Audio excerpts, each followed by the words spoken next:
Voici donc un exercice encore de nomenclature. Il faut attribuer un nom à cette structure moléculaire, ou je dirais même plus à cette formule, formule chimique. Tout d'abord, voyons de quoi est constituée cette structure ou ce squelette chimique. On voit tout de suite apparaître des carbones, dont le nombre est 1, 2, 3, 4, 5, 6. On a 6 carbones. 6 carbones avec 1, 2, 3, 4, 5, 6, 7, 8 hydrogènes. 8 hydrogènes. Ben, on a affaire ici à la chimie des hydrocarbures. On a affaire à la chimie des hydrocarbures. Donc on a du C6H8 que je vais marquer ici. C6H8. Ceci, c'est la formule brute. Alors que ceci,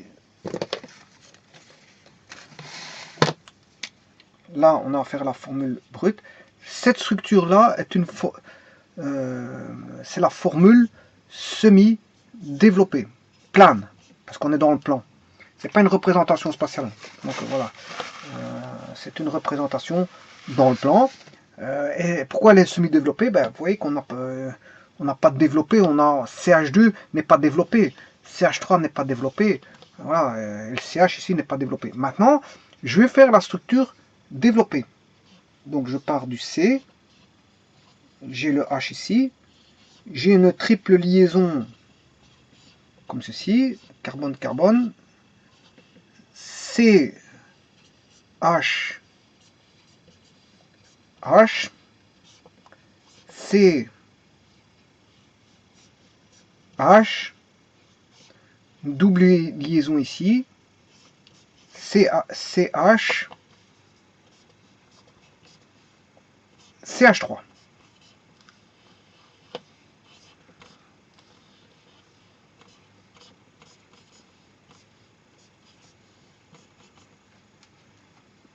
Voilà. Donc on a bien CH3, du CH, CH, voilà. Bon, qu'est-ce qu'on peut constater? Donc ça c'est la formule développée, plane, elle est développée là. Alors que là elle est semi-développée parce que j'ai gardé CH, CH2, je n'ai pas fait le développement du carbone avec les hydrogènes ici, ni là, ni là, ni là, ni là. Donc elle est semi-développée. Par contre là je l'ai développée totalement. Alors, on a une simple liaison entre le carbone et l'hydrogène qui est une liaison covalente, je dirais même covalence normale, parce que ici entre le carbone qui fait 2,55 électronvolts et l'hydrogène qui fait 2,2, le delta qui fait 0,3. 0,3, ben, on est inférieur à 0,5, on a une covalence normale. Quand la différence d'électronégativité est inférieure à 0,5, on a une covalence normale. Bon, si elle vaut 0, on a une covalence pure. Si on a entre 0,5 et 1,7, on a une covalence polarisée. Et si on est au-delà de 1,7, on a une covalence, on a une liaison ionique ou une covalence, ou ce qu'on appelle une électrovalence. Électrovalence ou liaison ionique. Et ici, on a affaire à une liaison covalente normale. Elle est normale. Parce que 2,55 moins 2,2, ce qui fait 0,3. 0,3 est inférieur à 0,5. Donc, on a affaire à une covalence normale. Alors, le carbone ici, il est bien, l'hydrogène, il est bien monovalent. Celui-ci, il est bien monovalent. Monovalent, monovalent, monovalent, monovalent, monovalent, monovalent. Voilà. Le carbone est tétravalent. 1, 2, 3, 4. 1, 2, 3, 4. 1, 2, 3, 4. 1, 2, 3, 4. 1, 2, 3, 4. 1, 2, 3 et 4. Alors, on voit bien qu'on a des doublés, un partage de doublés liants ici. doublé liant entre l'hydrogène et le carbone. Là, on a un doublé liant entre carbone-carbone, carbone-carbone, carbone-hydrogène, carbone-hydrogène, voilà, etc. Alors ici, on a une liaison sigma. La première est une sigma. Une liaison sigma. On a une triple liaison là. La première est une sigma. Et les deux autres sont des liaisons pi. Bon, ça c'est une liaison sigma. Liaison sigma. Liaison sigma. Liaison sigma. Une simple liaison c'est sigma. Sigma. Sigma, mais là on a une pi. Sigma. Sigma. Sigma. Sigma. Et sigma. Presque toutes des liaisons sigma. Alors les insaturations, c'est là où on a des liaisons pi. On en a une ici, on a une triple liaison. Là, on a une double liaison.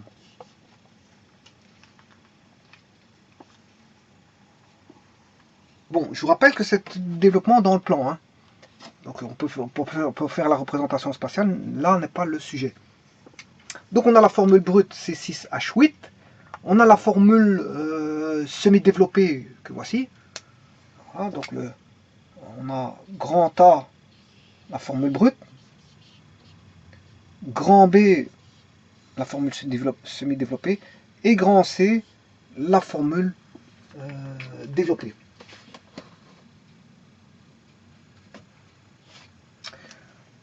Bon, on sait bien qu'il s'agit d'un hydrocarbure. Oui.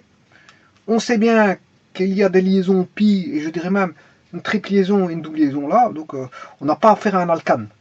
Parce que les alcanes ne sont que des composés, ce sont des molécules au niveau structure moléculaire qui ne possèdent que des liaisons sigma.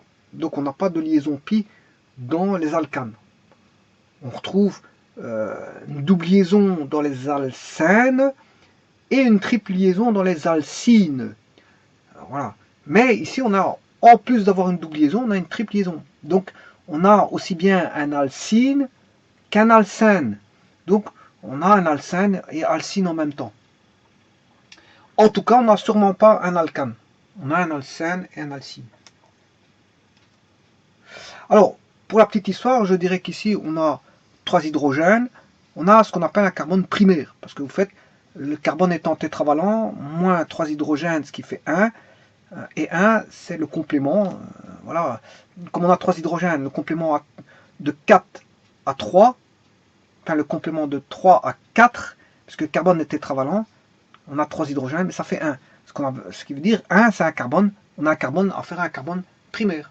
La carbone primaire, c'est tout carbone porteur de 3 hydrogènes et lié par sa quatrième valence à un autre atome de carbone. Donc on a bien 3 hydrogènes, liaison 3 hydrogènes, et lié à sa quatrième valence avec un autre atome de carbone. Alors les 3 hydrogènes sont des hydrogènes primaires, hydrogène primaire, et le carbone est un carbone primaire. Ici, on retrouve une 2 hydrogènes, on a un carbone 4-2, ce qui fait 2, on a un carbone secondaire. Carbone secondaire et hydrogène secondaire. Hydrogène secondaire. Voilà.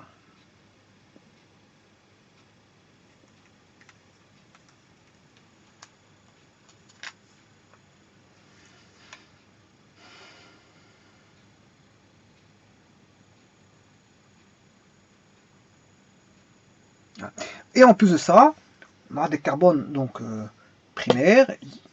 Là, on a des doubles liaisons. On a des doubles liaisons.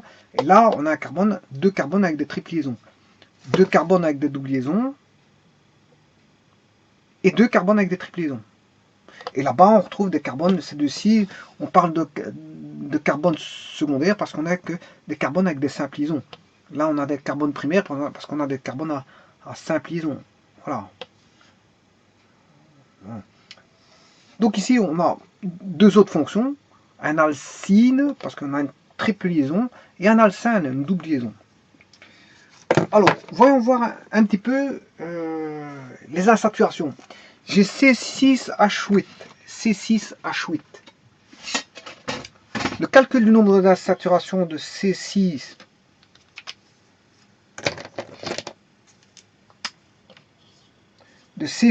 H8, le nombre d'insaturations, c'est 2 fois le nombre de carbone, plus 2, moins le nombre d'hydrogène, le tout divisé par 2.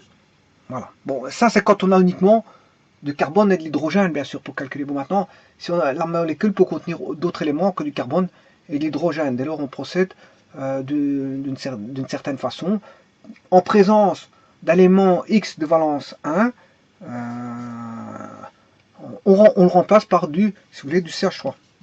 Le X, on le remplace par du CH3 s'il est de valence 1. Maintenant, si on a de l'oxygène qui est de valence, lui, de valence 2, hein, l'oxygène de valence 2, sauf pour les peroxydes, hein, voilà, et bien là, on va le remplacer par du CH2. Voilà. Et si on a de l'azote, par exemple, qu'on retrouve en chimie organique, hein, qui est de valence 3, on retrouve aussi en chimie organique l'azote, aussi bien l'oxygène que l'azote. On n'a pas que du carbone et d'hydrogène en chimie organique, bien sûr on a du CHON avec des éléments qui sont, voilà, on peut avoir des autres éléments raccordés, enfin liés à des éléments de chimie organique CHON. On peut retrouver en plus du BR, du brome, voilà, des halogènes, on peut retrouver des halogènes.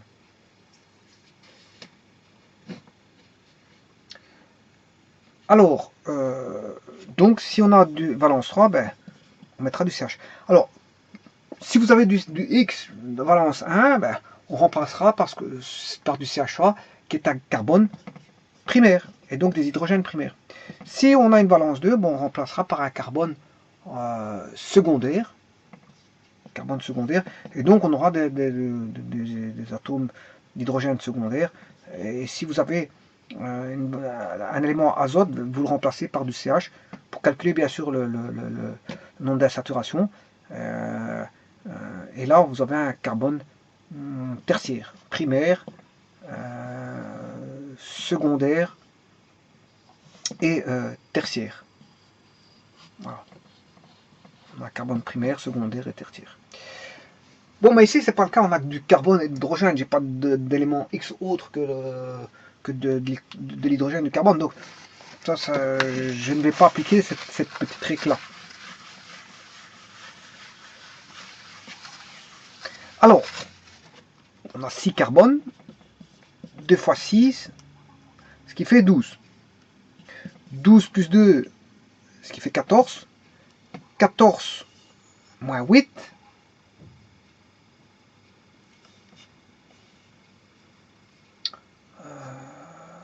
j'ai bien 8 hydrogènes.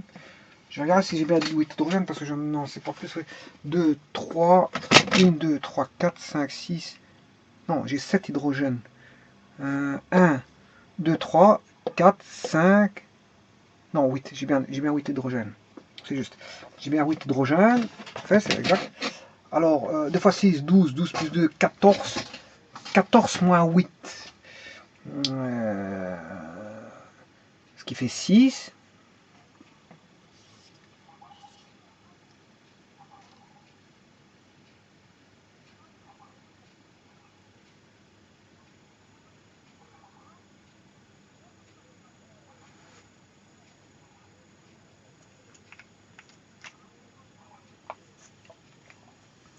Alors,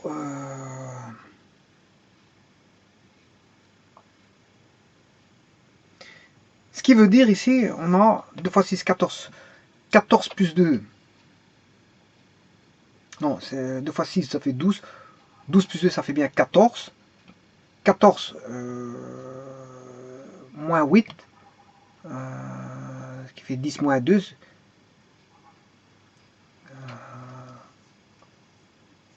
Ce qui fait bien 6.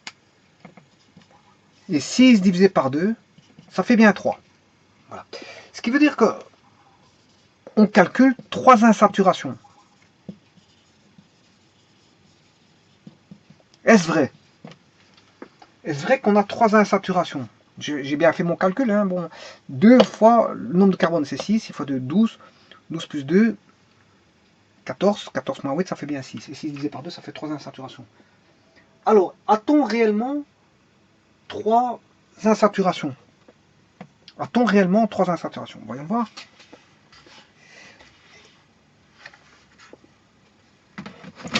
En fait, on n'en a pas 3.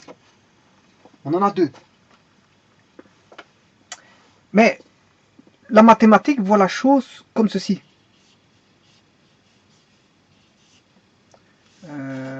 Donc, je vais remettre la liaison pi ici.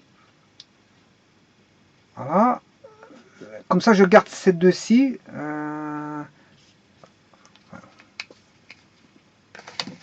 La mathématique voit ceci comme ceci. Elle va transformer.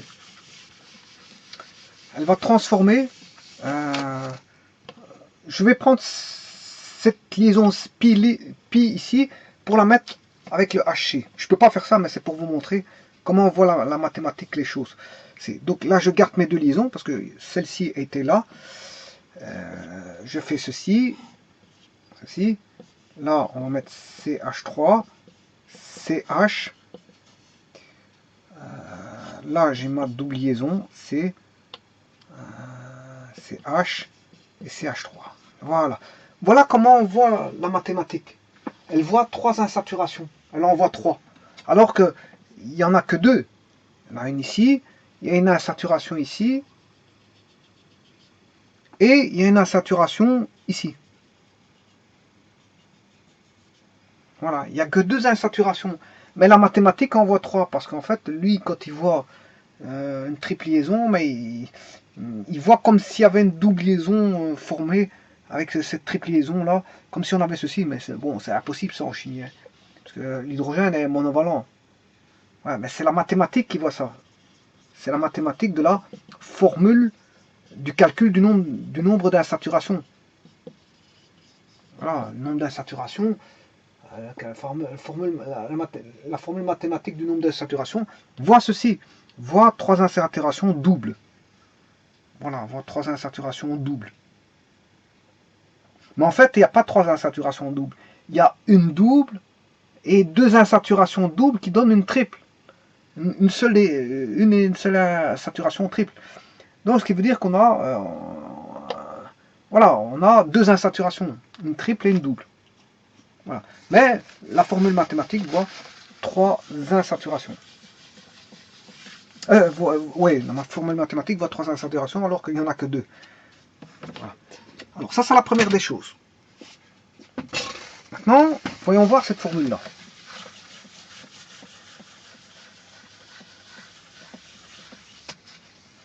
Alors,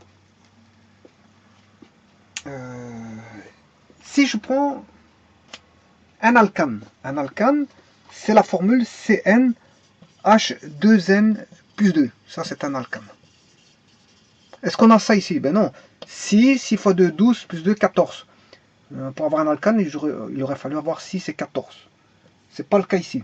Bon, c'est déjà pas un alcane. Bon, ça on le sait bien parce qu'on a vu qu'il y a des insaturations. Par le calcul du nombre d'insaturations, on voit tout de suite que il n'y a pas. Pour trouver un alcane, le nombre d'insaturations calculé devrait être égal à 0. Voyons voir si c'est un alcène. Alors, un alcène répond à Cn. Donc l'alcène répond à Cn H2n. Ben, 6 fois 2, 12, on n'a pas ça. L'alcène, on a juste le double. Voilà, le double. Alors vous allez me dire, pour passer de l'alcane à l'alcène, ben, on a retiré 2. Pourquoi? Parce qu'il y a une insaturation. Donc comme il y a une insaturation, on retire 2. Mais là, on se retrouve avec une formule CnH2n. Maintenant, si je fais ceci, H2n moins 2, ben, on a affaire à ce qu'on appelle un alcadiène. C'est-à-dire que j'enlève encore 2. C'est-à-dire j'ai enlevé une insaturation. Donc les alcaliennes, là on a une insaturation. Là j'ai 2 insaturations. Parce que j'ai enlevé 2 pour avoir H2n et j'enlève encore 2 pour avoir. Et là je me retrouve avec un alcadiène. On a 2 insaturations pour les alcadiennes. Mais d'après la formule mathématique que je viens de vous montrer, que un alcanienne, 2 insaturations, correspond aussi, 2 insaturations correspond à un alcyne. ça correspond aussi à un alcine. Ça peut correspondre à un alcine. Là, la différence, là, on aurait une triple liaison, voilà, alors que là-bas, on aurait une double. Là, vous voyez que j'ai rien bougé, hein, rien du tout. H2N-2, H2N-2, voilà. Donc là, on aurait, si vous voulez,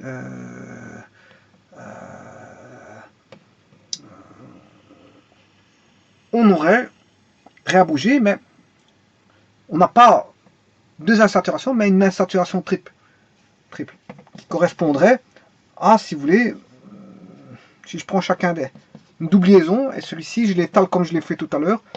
Voilà, là, j'étalerai celui-ci. Vous pouvez essayer de voir ceci comme ça. Et là, on voit bien qu'on aurait deux doubles liaisons. On a bien, on n'en a pas deux, mais en fait, on n'en a qu'une, mais une triple liaison. Et donc, ça correspondrait au nombre de deux insaturations. Voilà, un alcine correspondrait à un. Donc, c'est normal qu'on ait les mêmes formules pour l'alcadienne que pour l'alcine. Bon. Mais le problème, c'est qu'ici, c'est C6H8, ben, on a C6H6 plus 2.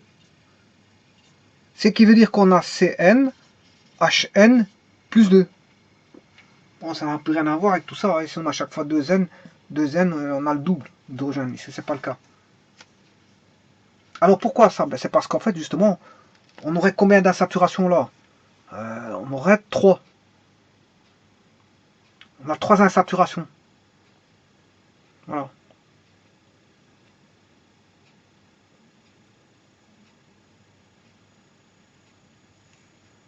On a 3 insaturations. Et 3 insaturations, on se retrouve avec un CN, HN plus 2. Voilà. Avec 3 insaturations, on a ceci. CN, HN plus 2.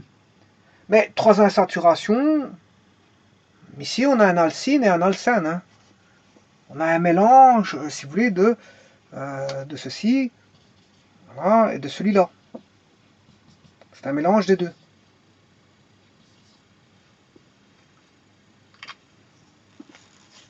C'est un mélange des deux. Et en fait, quand on a un alcène et un alcine en même temps, ben, ça va donner une formule qui est du style CnHn plus 2.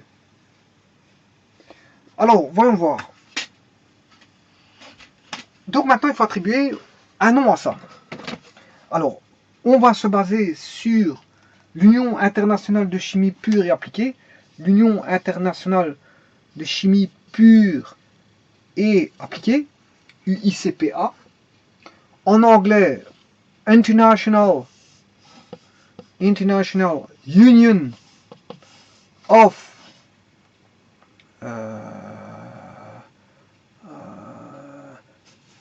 pure and applied chemistry, UPAC.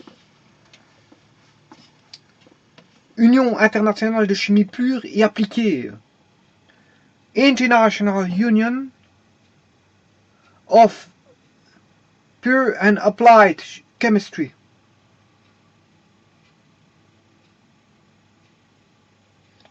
International Union of Pure Applied.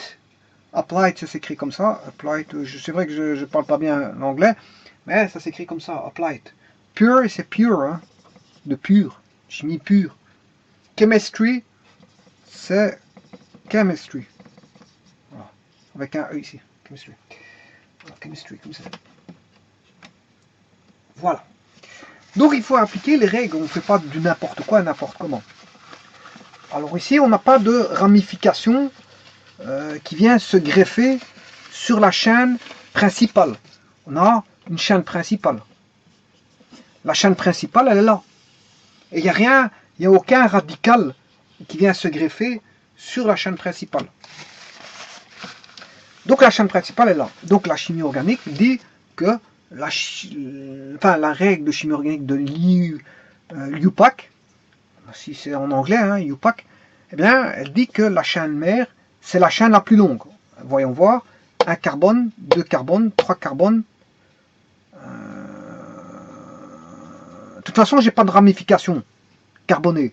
Donc c'est la chaîne carbonée la plus longue, c'est celle-ci. 1, 2, 3, 4, 5, 6. Il y a 6 carbones. Effectivement, il y a 6 carbones. Et il n'y a pas de ramification dessus. Donc je ne peux pas rajouter des carbones à ces 6 carbones-là en ramification parce qu'il n'y a pas de ramification carbonée. Voilà. Donc ce qui veut dire que la chaîne mère, elle est là. Et donc, le carbone numéro 1 de la chaîne, qu'on appelle la chaîne mère ici, la chaîne la plus longue. De toute façon, il n'y a qu'une chaîne carbonée longue, il n'y en a qu'une seule. Hein. Il n'y a pas d'autre chaîne carbonée qui vient à se greffer. Voilà, donc elle est facile, celle-ci, on a une chaîne carbonée. Bon, la chaîne, enfin, le carbone numéro 1, c'est celle où se trouve une ramification la plus proche. Or, c'est pas oui, ici, une ramification la plus proche, mais il n'y en a pas. Il n'y a pas de ramification la plus proche. Par contre, j'ai une fonction, la fonction la plus proche, c'est laquelle? Ben, j'ai une fonction alcine ici, une triple liaison. J'ai une fonction alcine et j'ai une fonction alcène. Voilà. Et l'alcine se trouve sur voilà, le plus à l'extrémité, enfin le plus proche d'un carbone. L'alcine se trouve le plus proche d'un carbone. Donc je dirais que celui-ci c'est le 1. Carbone numéro 1, carbone numéro... Parce que l'alcène, ben, on a 2 carbones plus éloignés. Voilà. Donc ce sera le carbone numéro 1, carbone numéro 2, carbone numéro 3, carbone numéro 4, le 5 et le 6. Voilà. Donc on n'a pas un alcane ici, on n'a pas affaire à un alcane, on a affaire à un alcène. La fonction ici, c'est en même temps un alcène et en même temps un alcine. Il y a 3 insaturations, voilà, dont un alcine qui est vu comme 2 insaturations et un alcène qui voit une insaturation, ce qui fait 3 insaturations. Donc on a affaire à un alcène plus un alcine. Voilà. Donc on n'a pas affaire d'alcane. C'est pas un alcane, c'est un alcène plus un alcine. Alors, le tout c'est de savoir où se trouve la fonction alcine, où se trouve la fonction alcène. Eh bien, l'alcène, bien sûr on n'a qu'une chaîne principale constituée de 6 carbones, on aura un ex 6 et X. Alors, l'alcine, ben, il se trouve sur le carbone numéro 1.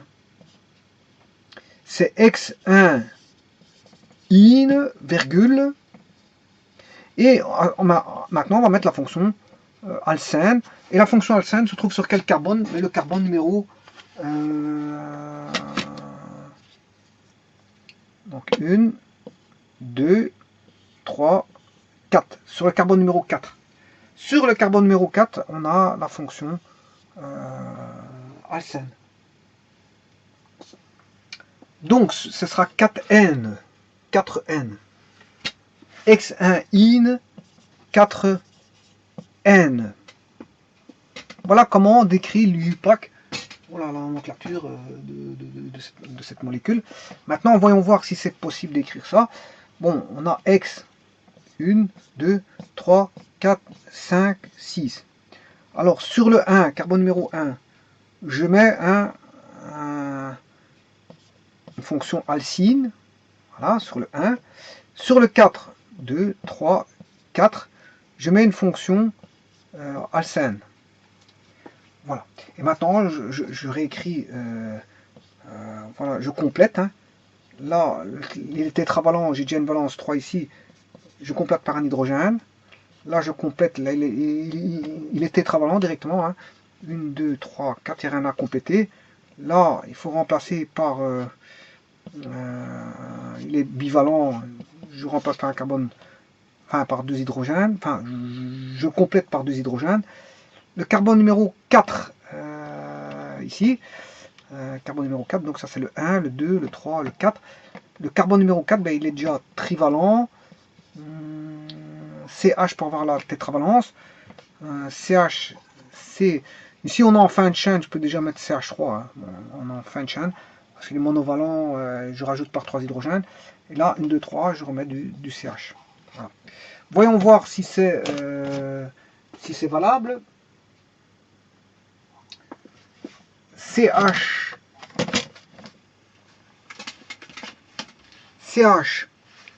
c'est CH2, CH, CH, CH3. Voilà, C6H8 qui est une fonction alcène et en même temps alcyne. Elle est alcyne et alcène. Voilà. Je vous remercie beaucoup.